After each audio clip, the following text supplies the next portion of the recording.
భారత communist party CPI 100 సంవత్సరాల సందర్భంగా మన వెల్దుర్తి పట్టణంలోనే మళ్ళీ జెండా ఆవిష్కరణ చేయడం జరిగింది.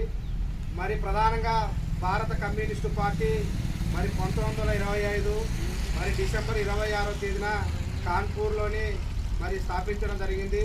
మరి కమ్యూనిస్టు పార్టీ అనేది మరి కేవలం ఆశామాషతో వచ్చినట్టు పార్టీ కాదు. ఎంతోమంది ప్రాణత్యాగాలు చేసి కార్మికుల కోసం, కర్షకుల కోసం, రైతుల కోసం మరి నిరంతరం మరి పోరాటం చేసి బ్రిటిష్ పాలనకు వ్యతిరేకంగా మరి ఆనాడు స్వాతంత్రం కోసం మరి పోరాటం చేసినటువంటి పార్టీ కూడా కమ్యూనిస్టు పార్టీ మాత్రమే ఉన్నది. ఎందుకంటే ఈరోజు దేశంలో, రాష్ట్రంలో రైతులు ఎదుర్కొన్నటువంటి సమస్యలు, కార్మికుల సమస్యలు, మరి గ్రామీణ ప్రాంతంలో మరి పెత్తందారులకు వ్యతిరేకంగా మరి ఎక్కడైతే దున్నేవాంది భూమి ఇంటి కోసం, భూమి కోసం, ఇంటి కోసం మరి పోరాటం చేసినటువంటి పార్టీ కమ్యూనిస్టు పార్టీ. మరి కమ్యూనిస్టు పార్టీ ఎంతో ప్రాణత్యాగాలు చేసి మరి అనేక మంది మరి వీళ్ళు కూడా కావడం జరిగింది. అందుకోసమే ఈరోజు మళ్ళీ 100 సంవత్సరాలు ఏ పార్టీకైనా ఏ పార్టీకి లేకపోయినా కానీ మన కమ్యూనిస్టు పార్టీ మాత్రం 100 సంవత్సరాలు ఉంది. స్థానికంగా అనేక పార్టీలు ఉన్నాయి, రాజకీయ పార్టీలుగా కాంగ్రెస్, వైఎస్ఆర్సీపీ, మిగతా అన్ని పార్టీలు ఉన్నాయి. ఏ పార్టీకి లేనటువంటి పార్టీగా మనకి ఎర్రజెండ పార్టీకి 100 సంవత్సరాలు పూర్తి చేసుకుని మరి 101 అడుగుల శుభ సందర్భంగా ఈరోజు జెండా ఆవిష్కరణ చేయడం జరిగింది.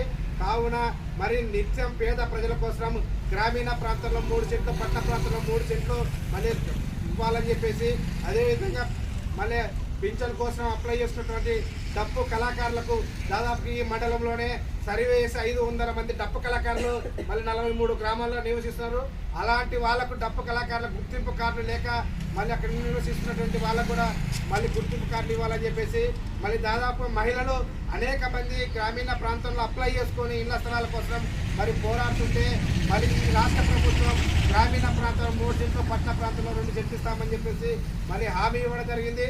మరి ఇంటి నిర్మాణానికి కూడా 5 లక్షల రూపాయలు ఇవ్వాలని చెప్పేసి మరి ఇంటి స్థలాల కోసం అప్లై చేసి మళ్ళీ ఇంతవరకు కూడా ప్రభుత్వము నివాస స్థలం ఇస్తామని చెప్పేసి హామీ ఇవ్వడం జరిగింది.